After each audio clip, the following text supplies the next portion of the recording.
ultra-processed foods, the high in fats, starches, sugars, and additives, now make up 73% of the U.S. food supply. Ultra-processed foods provide American families on a budget with convenient, affordable groceries. I actually use my entire paycheck on groceries. But some have been linked to growing rates of disease. I was unhealthy, I was overweight, I was actually pre-diabetic. It was a wake-up call.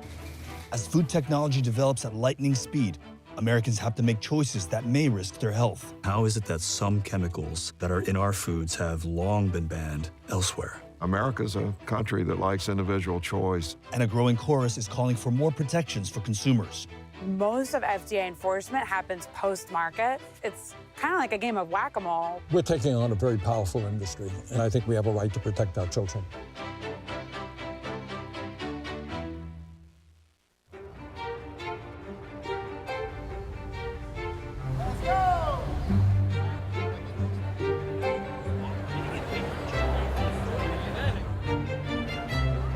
So this is quite overwhelming. This is the largest food and technology show in the world. It's kind of a reminder that what we consume today is just as much a product of technology as it is actual food. The Institute of Food Technologists' first expo, which stands for Food Improved by Research, Science, and Technology, showcases scientific solutions to the world's food-related challenges, like increasing nutrition, sustainability, and affordability. Many exhibitors provide samples of their solutions, so I dug in. I tried tuna sashimi made out of plant-based ingredients. It has the texture of like a gelatin, but it does taste like raw tuna. Meatballs made of half meat and half structured, texturized pea protein. 2 more, please. That was really good. By going half-half, you can work with conventional consumers who still like the meat, still like the taste, but now they have a healthier, more sustainable, more cost-effective option. And an umami flavoring that can make something taste saltier than it is and keep you coming back for more. Oh, yeah. It's so much more bold. And it's 40% less salt. Wow. Yeah. Better for your waistline. And your heart. Yes, but if I'm having 3 times more, 3 times well, as much of this. Don't do that. You still have to read your serving sizes. Right, but the thing is, it's irresistible. It does add the irresistible factor. Yeah. Sausage, garlic, and kind of a watery cheese.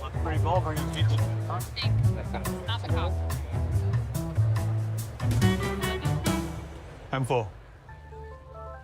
The ultra-processed food samples I've tried here are the product of the world's latest food processing techniques and ingredients.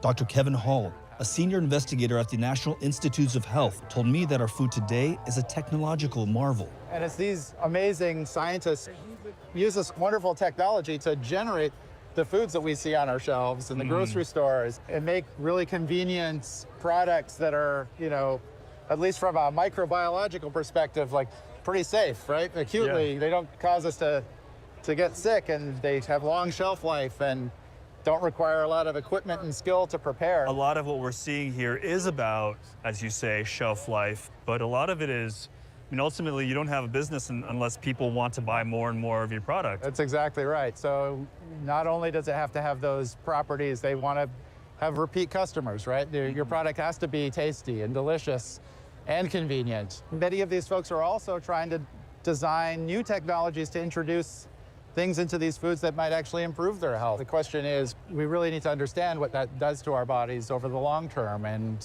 how it affects our health. Yeah. Cheers. Cheers.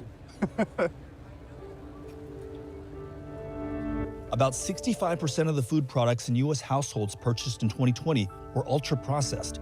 Families are bombarded with advertising for these products. There's peach, there's blueberries. We're not gonna get fruit roll-ups, okay? And their affordability can be more appetizing for those on a budget. Yet only 1 in 3 Americans know what ultra-processed foods are. Dr. Vinjaya Surampundi, a physician and board-certified nutrition specialist, helps me understand.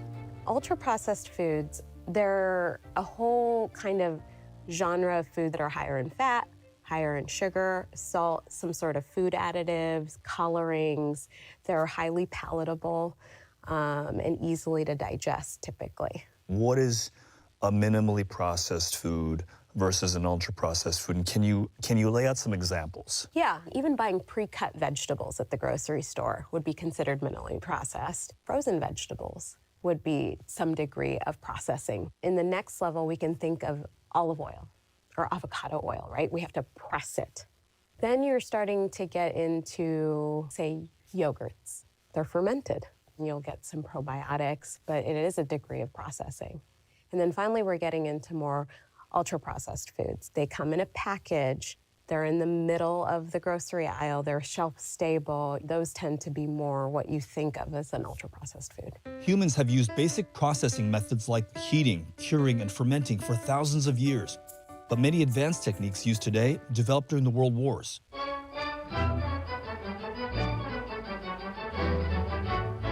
Feeding the troops twice a day is a challenging problem.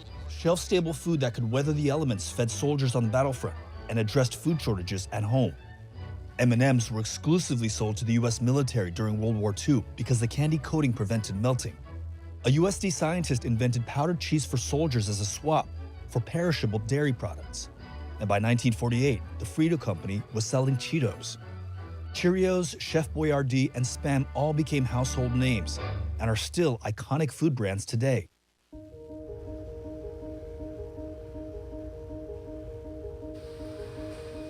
Additives and processing techniques have evolved dramatically since the 1940s and continue to be developed at places like the North Carolina Food Innovation Lab, where scientists help companies develop food products like this plant-based milk. We have multiple sources of ingredients going in there that are almonds, cashews, tiger nuts, sugar, and maybe a flavoring compound. And then our pilot plant manager will be chewing all of that up to extract all the nutrients and flavors out of it into a water base. And from there, we'll start filtering the product to make it more liquid in appearance. And then our last step will be pasteurizing, which removes all the pathogenic bacteria. Raising the nutritional value of ultra-processed foods is a challenge the Food Innovation Lab and others are trying to tackle. Studies have found that people who ate a diet high in some ultra-processed foods were more likely to have poor health outcomes, like loss of kidney function, wheezing in children, and diabetes, but they have not proven ultra-processed foods were the cause.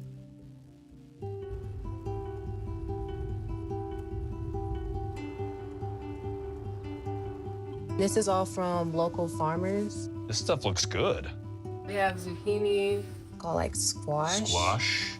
Red peppers, avocados. Is it confusing going to the supermarket? It can be a little bit difficult. It can be kind of hard trying to figure out what's healthy and what's not. It will boil down to either you're going to pay for that convenience for the fast food, or you're going to end up paying more money for prescriptions. 2 years ago, Crystal Cawley's then 13-year-old daughter, Tiara Chandler, was diagnosed with prediabetes, a condition 1 in 5 American kids face. It put her at increased risk for type 2 diabetes, chronic kidney disease, and cardiovascular disease. Crystal and Tiara blamed the diagnosis on their poor diet. She actually had to have a neurological consult because she felt the tingling and the different sensations, and it was all linked to prediabetes. So it was a wake-up call, but she took the challenge to do better. So how has your health changed since you've made these dietary changes? It has changed drastically. I lost around like 50 pounds. 50 pounds? Mm-hmm. What was the diet beforehand? Well, fortunately, it dealt with a lot of convenience and places that aren't healthy. A lot of fast food. Mm-hmm. A lot of delivery. So you've cut that out completely? I have personally since April of this year, and for her, it's been 1 year. Your child is holding you accountable too. Yes, she is. Yeah. Mm-hmm.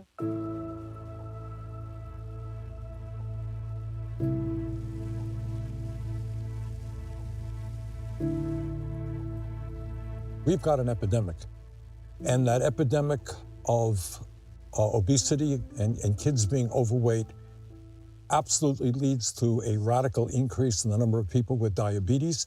And it's not only diabetes, it's other related illnesses. So keeping kids healthy and away from ultra-processed food, unhealthy food, enormously important for the well-being of our people. In a free market, can large food companies be held responsible or culpable for That's a great question. choices? That's a great question, and the answer, I think, is yes. And, you know, we learned something in terms of what Congress did 50 years ago. The Congress had the guts to say to the tobacco industry, very powerful people, sorry, you can't cause hundreds of thousands of people to die every year by enticing them to smoke. And as a result of that and other public health measures, by the way, we have reduced the amount of smoking in America very significantly. You see the food industry in some ways akin to big tobacco decades ago. Absolutely. And in fact, their strategies and their tactics are akin to big tobacco. What's the cost to society? Diabetes itself, I think, is running up a cost in healthcare dollars of some $400 billion, unless we get a handle on this issue, that it will grow. So bad food, obesity, diabetes is a very expensive proposition for the American people. The responsibility of regulating foods falls mostly in the lap of the Food and Drug Administration, which regulates about 80% of the American food supply. I spoke with the FDA commissioner to learn how they do it.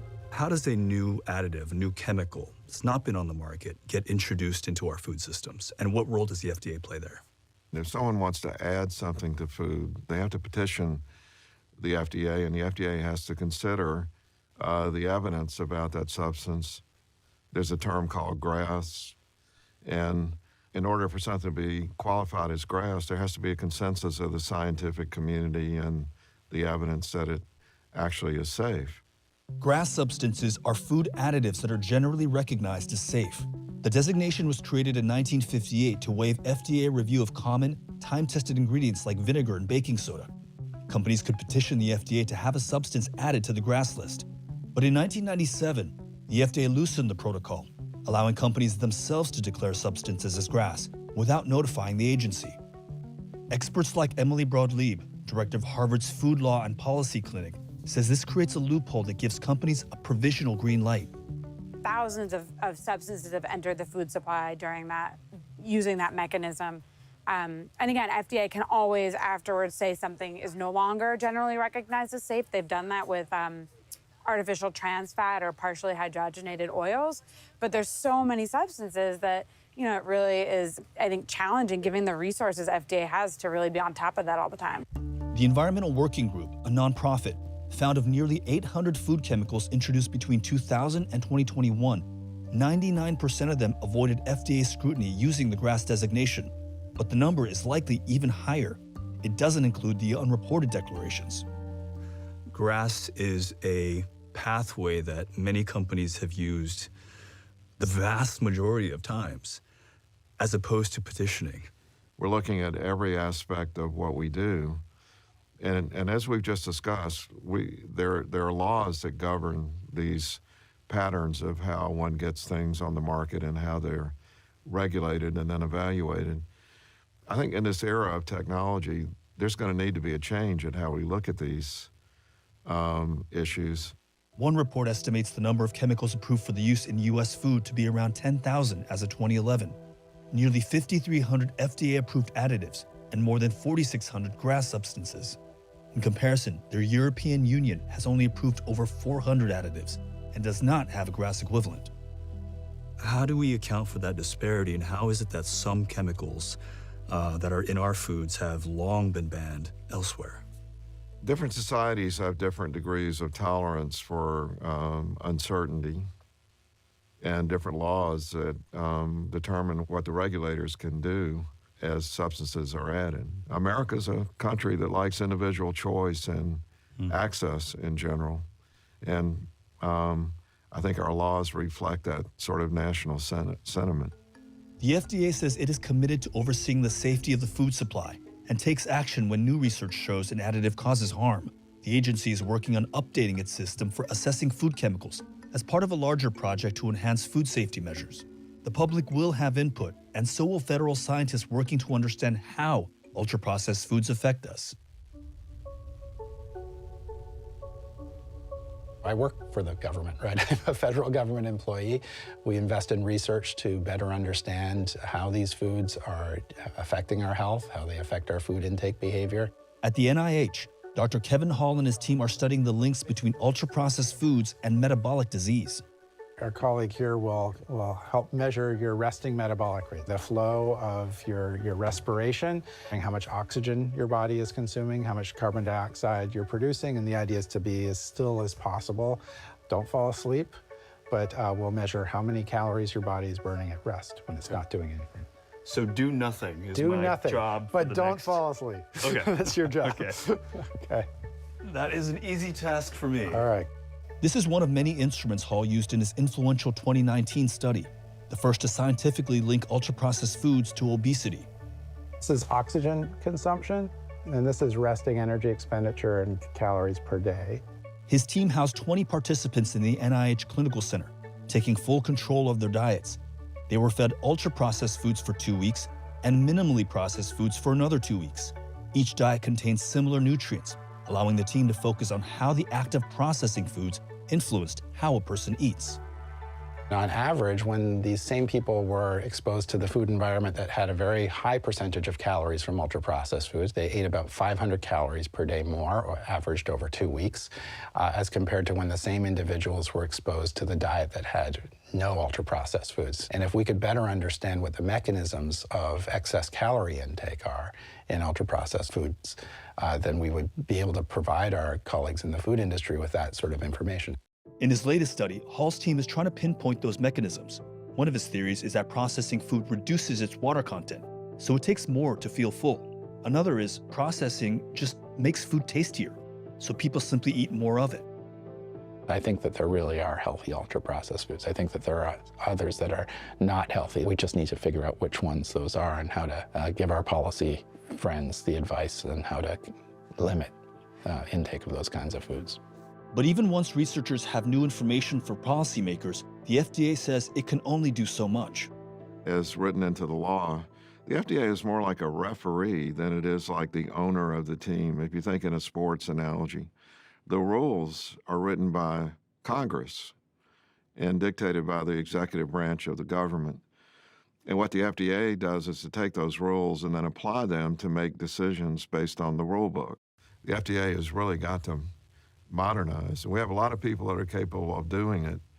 But again, we can't step beyond the rule book. One thing about the FDA is we follow the law, and the law is not written by us. FDA, USDA, there's things they can do, but a lot of it is really getting the signals from Congress, which is the big guns that hold the purse strings to kind of make all of this change happen. And I think it doesn't always rise to the top on the political agenda in the way that it really should.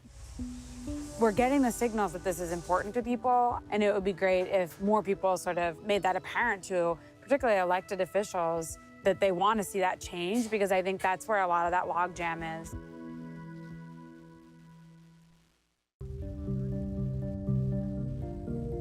We have allowed large corporations in the food and beverage industry to entice children to eat foods and beverages loaded up with sugar, salt, and saturated fat, purposely designed to be overeaten. Senator Sanders is co-sponsoring a bill that would, in part, require the FDA to implement stronger health warning labels on foods, restrict junk food advertising to children, and direct the NIH to expand, intensify, and coordinate research programs on nutrition science, including on the chemicals self-affirmed by manufacturers as generally recognized as safe.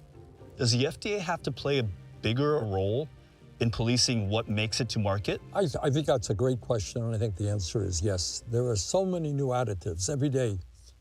New products are coming onto the market with stuff that we are not aware of in terms of its long-term impact on human life. So I think, yes, I think the FDA has been negligent, and I think we want to make sure that they're more aggressive in reviewing the products that are getting onto the market. Well, and they say that it would take Congress to act. Well, then I think Congress should act. But I think there is a growing awareness in the medical community and in the general public that we cannot continue to allow our kids to be addicted to processed foods, get sick, and die at an earlier age than they otherwise would. So the movement is with us. We're taking on very powerful special interests, but we are gaining every day. There you go. Thank you. Have a good day. Back in Hendersonville, local organizations are trying to get more whole foods to kids. The public school district delivers free, healthy meals in local parks during the summer. Feeding 4 kids is, it's not easy. It's a struggle financially. Sure. So this is It's helpful. really nice. Oh, yes, definitely. Yeah, definitely. What do you think about the meals that they get? I think it's great. They usually get a fruit and sometimes a vegetable. Yeah, a fruit and vegetable, and then some kind of I see protein. no one's eaten their broccoli yet. And the nonprofit Caja Solidaria, funded through a state Medicaid waiver program, delivers fresh produce to people's homes, like Tiara and Crystal's. Eating better, we're preventing a lot of the issues that run in the family, like cardiovascular health issues, diabetes. And so she's making choices that will definitely impact her future. And so she's been very inspirational. You must be very proud. I am.